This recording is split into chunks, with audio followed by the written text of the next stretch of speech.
trop contente de vous retrouver aujourd'hui pour vous faire ma deuxième vidéo sur la Corée du Sud. Et dans celle-ci, je vais expliquer comment j'ai réussi à trouver un travail en Corée, ce que j'y ai fait concrètement, et je vais aussi vous donner tous mes petits conseils, tout ce que je sais par expérience, qui peuvent peut-être vous aider à aller sur place, trouver un travail et peut-être rester un peu plus longtemps que prévu. Ce que vous devez savoir tout d'abord, c'est qu'il est très difficile de trouver un travail en Corée du Sud. Un petit job, c'est beaucoup plus facile d'être serveur ou faire un peu de mannequinat. Par contre, si vous voulez un vrai travail, un petit poste à responsabilité, c'est beaucoup plus difficile. Alors je sais que j'ai eu beaucoup de chance de trouver un travail sur place et je vais vous expliquer comment j'ai fait. Quand j'étais encore à l'université à Séoul, j'ai participé à un cocktail de rencontres franco-coréennes qui était organisé par la FKCCI. La FKCCI, c'est la chambre de commerce et d'industrie franco-coréenne. Ils sont très présents sur les réseaux sociaux et ils distribuent très régulièrement des offres d'emploi sur leur site internet, donc je vous conseille d'aller voir leur site. J'ai donc participé à ce cocktail. Ça se situait à la Seoul National University et donc dans un local, il y avait plein de tables, des professionnels d'entreprises françaises qui étaient ici, qui cherchaient plus ou moins à embaucher des gens. Et alors il y avait par exemple L'Oréal, la Société Générale, les hôtels Accor. Et bon, moi c'est pas forcément des entreprises qui m'intéressaient, et en plus tous les petits stands étaient vraiment... c'était très populaire par les Coréens qui étaient sur place. On avait un petit fascicule qui nous expliquait qui étaient tous les professionnels qui se trouvaient autour de nous, et j'ai vu deux entreprises qui m'intéressaient. Alors je vais pas donner de nom dans cette vidéo parce que je pense qu'on m'en voudrait si on se faisait harceler à cause de moi pour trouver du travail. Par contre, vous pouvez aller sur le site de la FKCCI, ils ont un annuaire avec toutes les entreprises françaises recensées en Corée du Sud. Alors, les premières personnes que j'ai rencontrées, c'était une entreprise, c'était une agence de communication qui avait des gros clients comme Air France et tout, et puis ils cherchaient potentiellement quelqu'un pour faire soit du design, soit du marketing. Alors moi, ma formation et mon expérience font que je peux tout faire. Je suis un peu polyvalente, je suis un gros couteau suisse en fait, c'est que je fais du web design, je fais du web marketing, je fais de la communication, je fais du marketing en général. Qu'est-ce que je sais faire? Enfin bref, il y a plein de trucs que j'ai appris toute seule, et il y a plein de trucs que m'a donné ma formation aussi qui m'aident beaucoup dans mon travail, et en fait j'avais pas envie de me cantonner à juste faire du design ou juste faire de la communication, juste faire ci, juste faire ça et tout. Alors les agences de communication c'est bien, mais en fait c'est pas forcément pour moi. Et ensuite, j'ai vu une deuxième personne qui était toute seule à son stand, et c'était la deuxième entreprise qui m'intéressait. Alors c'est un site e-commerce français, donc qui vend en France, mais les produits viennent de Corée. Alors encore une fois, je vais pas vous dire ce que c'est parce que sinon ça va être trop facile à trouver. Et j'ai rencontré le directeur général, je vais l'appeler Michel. Et il va me tuer s'il voit cette vidéo.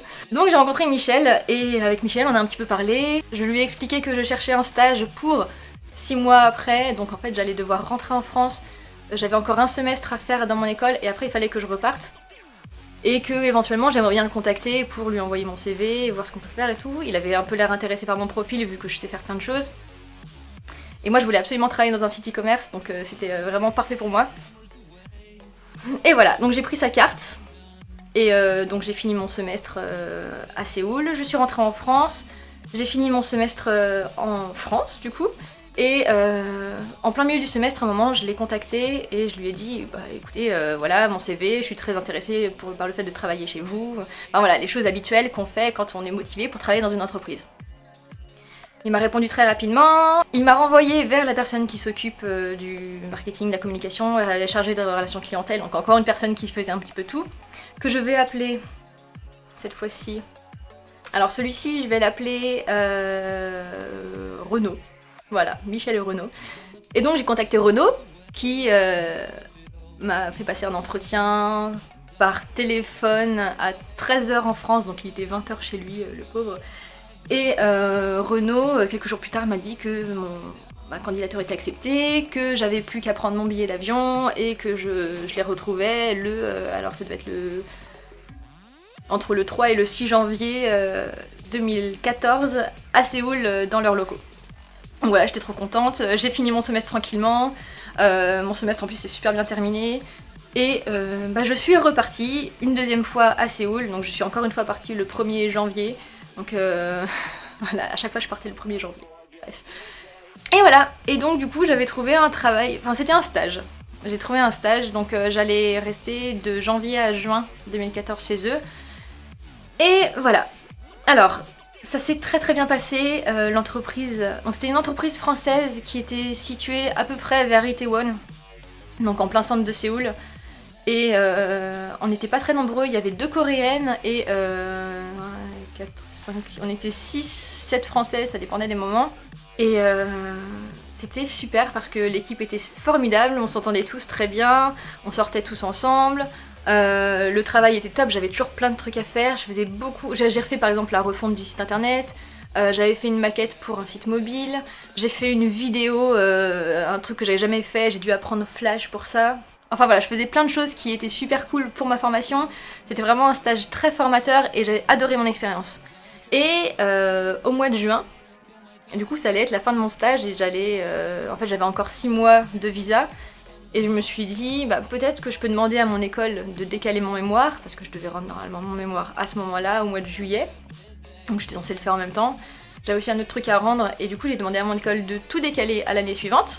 Et c'est pour ça que j'ai été diplômée l'année dernière et pas en 2014. Et j'ai demandé à Michel si je pouvais rester 6 mois de plus, et s'il m'acceptait dans l'équipe en tant que mon poste. Donc c'était... chargé de marketing, merchandising et web design, donc pas trop mal, en CDD, donc 6 mois de plus. Et voilà, on m'a dit qu'on aimait beaucoup mon travail et que je pouvais rester, et jusqu'à la fin de mon visa, et voilà. Donc j'étais vraiment trop contente, je suis restée 6 mois de plus du coup. Donc j'ai continué à faire ce que je faisais, donc c'était toujours aussi passionnant, l'équipe était toujours aussi cool. Donc je suis restée du 1er janvier 2014 au 26 février 2015 à Séoul. Donc c'était mon deuxième voyage et voilà, c'était super et j'ai adoré mon expérience et j'ai été vraiment trop chanceuse de trouver ça. Donc si jamais il regarde cette vidéo, je vous remercie beaucoup parce que c'était vraiment super et j'en parle encore et j'en parlerai toujours comme une super expérience et ça a été super de travailler avec vous. Voilà, vous savez ce que j'ai fait à Séoul. Sur place, j'avais regardé un petit peu les autres offres que je pouvais éventuellement trouver parce que si jamais je voulais rester plus longtemps, et bon de toute façon j'aurais plus eu de visa, il fallait trouver un visa travail et par contre les visas travail sont très très difficiles à avoir parce que les entreprises coréennes doivent vous sponsoriser et le gouvernement bloque en fait les sponsors quand un coréen peut faire le travail à la place de quelqu'un d'autre. Par exemple, si j'avais envie d'être web designer chez Samsung, ça n'arrivera jamais, c'est pour l'exemple, si je voulais me proposer d'être web designer chez Samsung et qu'ils acceptaient ma candidature, si un coréen peut faire mon travail, il y a le gouvernement qui va dire bah non, il y a un coréen qui vient de sortir d'une école de design, vous le prenez lui plutôt qu'elle et puis tant pis.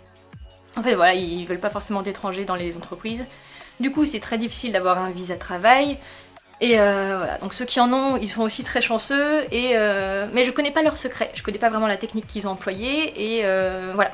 Donc si jamais vous avez plus de questions là-dessus, il y a plusieurs chaînes de personnes qui vivent en Corée avec un visa travail et il y a quelques vidéos qui existent dessus, donc voilà. Vous pouvez chercher ça. Alors maintenant je vais vous parler de mes petites clés pour chercher un travail. Quelles sont mes petites astuces, qu'est-ce que j'ai essayé de faire et quels sont les métiers que vous pouvez envisager faire. La première chose que je vous conseille de faire, c'est d'aller sur le site de la FKCCI. Donc comme je le disais, la FKCCI, c'est l'organisme qui recense les entreprises françaises en Corée. Donc sur leur site, il y a un annuaire de toutes les entreprises. Des fois, il y a écrit comment les contacter, il me semble. Alors je vous conseille de toutes les regarder, de regarder ce qu'ils font dans leur entreprise, et si ça vous tente, vous pouvez les contacter, envoyer un petit mail ou regarder qui gère et envoyer un truc sur LinkedIn, enfin comme on fait d'habitude quoi. Et peut-être que vous aurez une chance de trouver peut-être un stage ou quelque chose comme ça qui peut vous amener vers un truc un peu plus grand, enfin comme j'ai fait. Et voilà, donc le site de la FKCCI. En plus de ça, il y a un onglet offres d'emploi. Donc il y a toutes les offres actuelles. En général, il n'y en a pas beaucoup. Souvent, ils demandent un coréen parfait. Donc voilà, donc si vous parlez coréen, c'est très bien pour vous, et sinon, bah tant pis.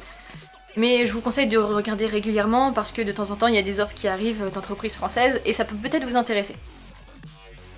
Ensuite, donc deuxième conseil, c'est d'aller sur Craigslist et d'y aller tous les jours. C'est un site américain de petites annonces, si je ne me trompe pas. Et c'est pas mal utilisé par les Américains qui vivent en Corée et par les Coréens qui cherchent des étrangers. C'est un peu là que tout se passe en fait pour les étrangers. Craigslist, vous allez trouver un appartement avec, vous allez... moi j'ai adopté mon chien avec ça. et vous pouvez peut-être trouver du travail. Alors moi ça m'est pas arrivé parce que Craigslist, même si je regardais de temps en temps, souvent ils cherchent énormément de profs d'anglais.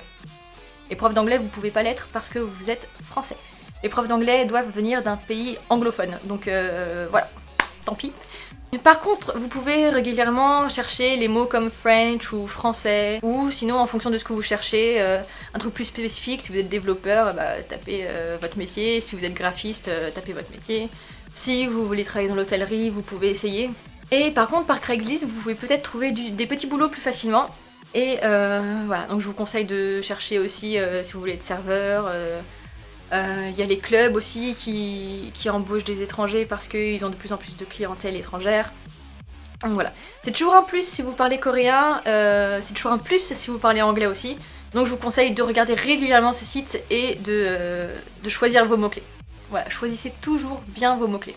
Alors moi, bon, j'avais déjà mon travail donc je pouvais pas forcément faire grand chose de plus. Par contre, je regardais de temps en temps Mannequinat. Parce qu'en fait les Coréens aiment beaucoup les visages occidentaux et que je pouvais potentiellement travailler pour des petits shootings ou des trucs comme ça.